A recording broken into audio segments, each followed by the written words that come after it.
was DC power.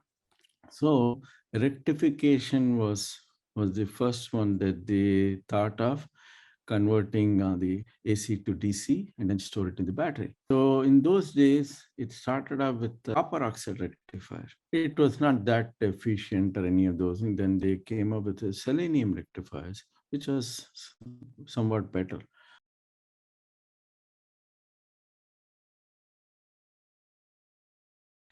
All the way from the beginning when it was started in the First World War. Nobody knows this. Okay, in the First World War, the whole idea of approach of semiconductor, there is something in the semiconductor world, it's the resistance can vary, right? No, so the whole idea of getting the initial diode, which is basically can convert from AC to DC, and depending on the configuration, you can have a half-wave rectification or full-wave rectification, all those things. These concepts were known in that time, and then the first thing to implement that were, as I know it, it's the Germans during the First World War. So so basically they wanted was DC power. So rectification was the first one that they thought of, converting the AC to DC and then store it in the battery. So in those days, it started off with copper oxide rectifier. Okay, nobody knows what copper oxide is. It has the semiconductor property, but it was not that efficient or any of those. And then they came up with the selenium rectifiers, which was somewhat better. These devices are all much before even the silicon diode with Schottky, who invented during Second World War. So these are all what we call it as polycrystalline devices, where there is no single crystal.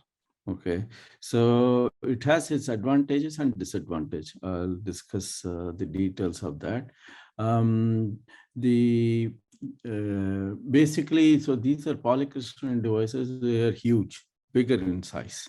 Okay, and they are not compact like silicon diode. And the efficiency is much lower. There is so a lot of losses and stuff like that.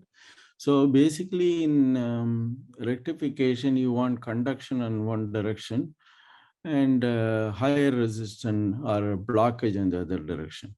So this is exhibited by these polycrystalline devices based on how you bias it, similar to the silicon diode, which we have seen later on. So just so these Germans, they used these things during the First World War, and I will go into the detailed stories, how this thing created problem also later on. I will discuss those things in detail later, but they were content with what they had. And then finally, I think during the Second World War, a lot of research in Bell Labs and all those things were going on in parallel and here in States.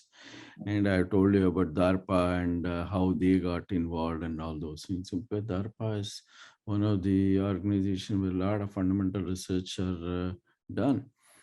So then when we knew about the Schottky inventing a silicon diode, and then rest is history as far as the silicon is concerned. Then later on, not only silicon, 3-5 material, so many other things came. Then MEMS and a lot of other things came into the semiconductor industry.